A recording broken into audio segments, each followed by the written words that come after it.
বন্ধুরা, প্রত্যেক ধনী পরিবারে এমন একজন থাকে যে কিনা নিজে দিনরাত কঠোর পরিশ্রম করে সেলফ মেড মিলিয়নিয়ার বা বিলিয়নিয়ার তৈরি হয়।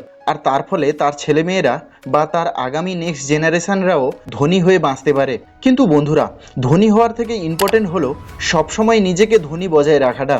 তাই রিচ পেরেন্টসরা লাইফ এবং টাকা পয়সা রিলেটেড তার ছেলেমেয়েদেরকে এমন সব শিক্ষা বা লেসন শেখান যার ফলে তাদের ছেলেমেয়েরা আরও টাকা ইনকাম করতে পারে এবং আগামী জেনারেশনও যেন ধনী হয়ে বাঁচতে পারে এবং তাদের লেগেসি বজায় থাকতে পারে। তাই আজ আমি এই ভিডিওতে এমন 10টি ইম্পর্টেন্ট লেসন আপনাদের সাথে শেয়ার করব যেগুলি রিচ পেরেন্টসরা তাদের ছেলেমেয়েদেরকে শেখায় আর যেগুলি আপনাকে আপনার ধনী এবং সাকসেসের জার্নিতে অনেক হেল্প করবে।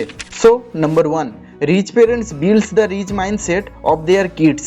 রিচ পেরেন্টসরা তার ছেলে মেয়েদেরকে একথা শেখায় যে এই দুনিয়ায় প্রচুর টাকা পয়সা রয়েছে আর যেটিকে ইনকাম করার কোনো লিমিটই নেই। তারা মনে করে যদি তার ছেলেমেয়েরা এটাতে খুশি হয়ে যায় যে তার বাবা মার কাছে যেটি রয়েছে সেটিই অনেক, তাহলে আগামী কিছু বছরের মধ্যে সেই টাকা বা ওয়েলথ আস্তে আস্তে কম হতে থাকবে এবং পরে আগামী জেনারেশনরা আর ধনী থাকতে পারবে না। তাই তারা তাদের ছেলে মেয়েদের এটা বলে যে আজকে গ্রেটফুল থাকার সাথে সাথে ভবিষ্যতের জন্য ওয়েলথকে আরও মাল্টিপ্লাই করাটাও জরুরি।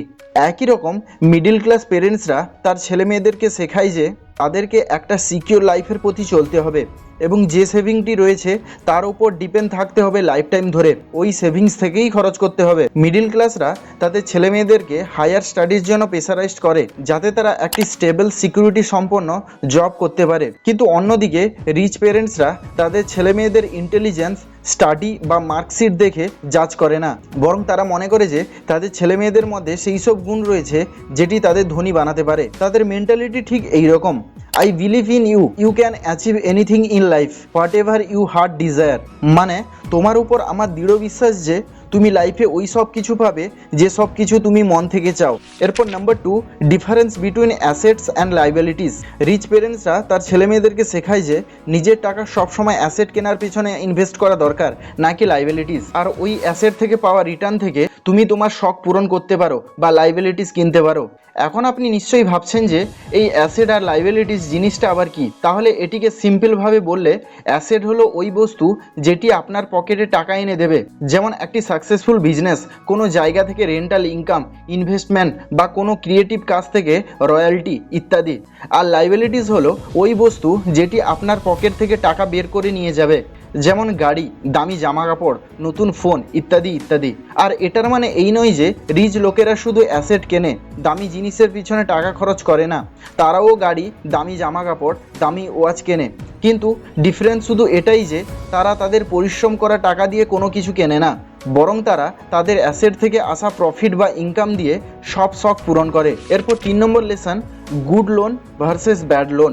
রিচ পেরেন্টসরা তার ছেলে মেয়েদেরকে বলেন যে যদি কখনো এমন সিচুয়েশন আসে যে তোমার ব্যাংক বা অন্য কোথাও থেকে লোন নেওয়া দরকার রয়েছে, আর ওটাকে তখনই নেবে যখন তুমি ওই টাকা দিয়ে আরও টাকা ইনকাম করবে, তার আগে নয়, আর তাহলে তখন সেটিকে গুড লোন বলা হবে। ফর এক্সাম্পল, কোনো নতুন বিজনেস স্টার্ট করার জন্য বা ইনভেস্টমেন্ট করার জন্য লোন নেওয়া সঠিক ডিসিশন, কারণ কিছু সময় পর ওই বিজনেস বা ইনভেস্টমেন্ট লোনের টাকা মেটানোর সাথে সাথে আরও টাকা ইনকাম করে দেবে, আর এই লোন হলো গুড লোন। কিন্তু তুমি যদি লোন দিয়ে নতুন গাড়ি, নতুন আইফোন বা দামি জিনিসের জন্য লোন নিচ্ছ, তাহলে সেটি সঠিক ডিসিশন নয়, কারণ এইসব জিনিস তোমাকে ফিউচারে কোনো রিটার্ন দেবে না, বরং তোমার কাছ থেকে টাকা নিয়ে যাবে। তাই এটি ব্যাড লোনের ক্যাটাগরিতে আসে। এরপর 4 number lesson, earn more not save more. টাকা পয়সাকে নিয়ে সবসময় একটি লিমিটেড সোর্সের ওপর নির্ভর করে থাকা বা লিমিটেড বাজেটের ওপর নির্ভর করে থাকা আপনার মধ্যে মিডিল ক্লাসের মানসিকতার চান্সকে আরও বাড়িয়ে তোলে। আর এই ফ্যাক্ট থেকে সাকসেসফুল ফ্যামিলিরা অনেক বেটার। ওরা মনে করেন বড় অ্যাম্বিশন এবং ডিজায়ারই লোকেদের জন্য নতুন রাস্তা তৈরি করে তাদের নিজেদের গোল পর্যন্ত পৌঁছানোর জন্য। আর অন্যদিকে গোল যদি শুধু একটা লিমিট পর্যন্ত টাকা সেভ করা বা ছোট ছোট জিনিসে পয়সা বাঁচানো, তাহলে এই লিমিটেড চিন্তাধারা মানুষকে একটি মিডিওকার বানিয়ে রেখে দেয়। তাই রিচ লোকেরা তাদের ছেলে মেয়েদের এই রাস্তায় চলতে মানা করে। তাদের বলা হয়ে থাকে নিজের ডিজায়ার এবং জরুরি জিনিসে কঞ্জুস দেখানোর জায়গায় তুমি তোমার ড্রিমস এবং ভিশন বড় করো এবং ফোকাস করো বেশি টাকা কামানোতে, যেটি তোমার ডিজায়ার পূরণ করতে পারে এবং এমন লাইফ কাটাবে যেমনটা তুমি চাও। Think big. এরপর 5 number lesson, get rich by solving problems. দিনের পর দিন এই দুনিয়া যতই ডেভেলপ হোক না কেন, এই দুনিয়ায় এমন সব প্রবলেম ছিল যেগুলিকে সলভ করে দুনিয়ার কিছু সাকসেসফুল লোক সব থেকে বেশি রিচ হয়েছেন এবং আগামী দিনেও ঠিক এমনভাবেই চলতে থাকবে। ছোট্ট ছোট জিনিসের জন্য আলাদা আলাদা দোকানে গিয়ে শপিং করাটা একটা প্রবলেম লাগছিল, তাই অ্যামাজনকে বিল্ড করা হয়েছে। মানুষের পার্সোনাল কম্পিউটার দরকার, তাই অ্যাপেল তৈরি হলো। কোথাও বসে বসে ট্যাক্সি বা ক্যাব বুক করতে হবে, এই প্রবলেমকে উবের সলভ করলো। রিচ মানুষরা জানে যে যদি লাইফে রিয়েলি রিচ হতে হবে তাহলে এমন প্রবলেম খোঁজো যার সলিউশন লোকেদের দরকার রয়েছে এবং ডিমান্ডও রয়েছে। না হলে কোনো এক্সিস্টিং সার্ভিসের লুপ হোল বের করে তার মধ্যে নিজের কিছু ক্রিয়েট করে লোকেদের প্রবলেম সলভ করো। যত বড় আর হাই ডিমান্ডিং প্রবলেম সলভ করবে তত বড় চান্স থাকবে রিচ হওয়ার। এরপর number 6, wealth gives you freedom. ওয়েলথের সব থেকে সেরা দিকটি হলো এটি আপনাদেরকে স্বাধীনতা বা ফ্রিডম দেয়। স্বাধীনতা নিজের মতো করে বাঁচতে, স্বাধীনতা যে কোনো জায়গায় যে কোনো সময় থাকার, স্বাধীনতা কোনো কিছুর জন্য বা কোনো কিছু হওয়ার জন্য।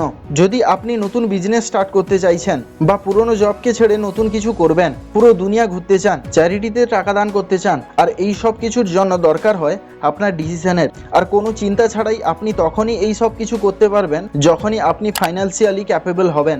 যদি আপনার কাছে ওই টাকাটি রয়েছে তাহলে আপনি ওই ছোট ছোট জিনিসের জন্য আপনার এনার্জি নষ্ট করবেন না। ওয়েলথ আপনাকে ফ্রিডম দেয় চুজ করার এবং লাইফকে এনজয় করার। এরপর 7 number lesson, social and influence skills. কোনো বিজনেস হোক, সেলস হোক, কোনো মার্কেটিং হোক বা কোনো ভালো সম্পর্ক তৈরি করতে হোক, সব কিছুর জন্য কিন্তু সোশ্যাল এবং ইনফ্লুয়েন্স স্কিল খুবই দরকার। কেননা এই স্কিল আমাদের ইফেক্টিভ কমিউনিকেশন এবং হিউম্যান সাইকোলজিকে বুঝতে সাহায্য করায়। সোশ্যালাইজিং এবং কমিউনিকেশন স্কিল আপনার জন্য নতুন নতুন মানুষের সাথে মেশার এবং আপনার জন্য নতুন অপরচুনিটি দরজা খুলে দেয়।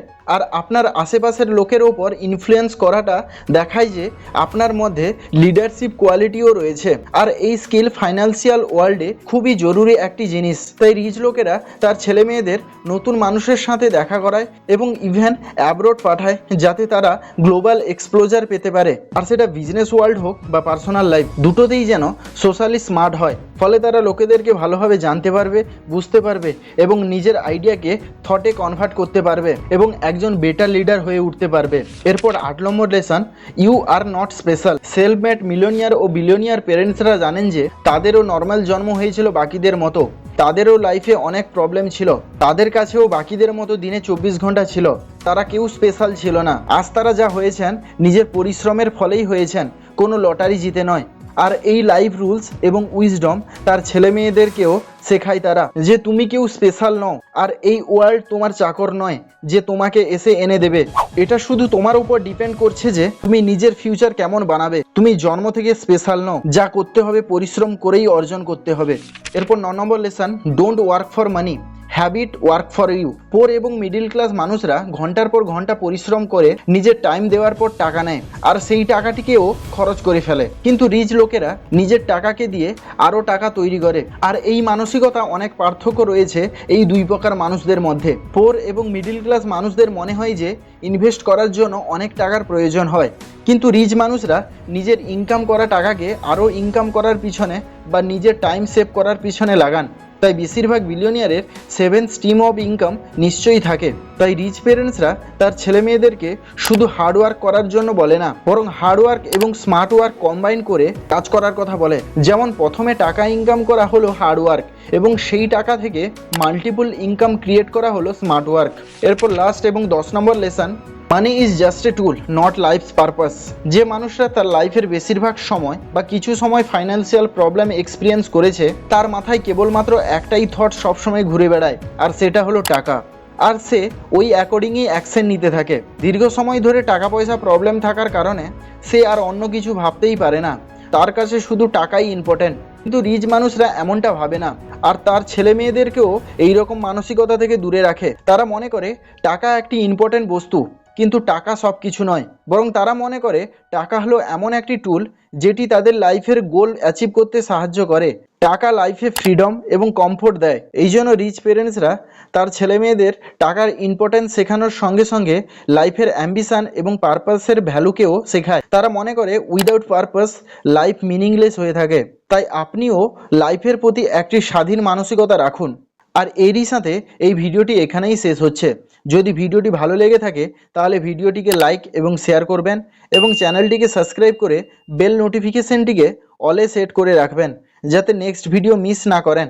Thank you for watching. By.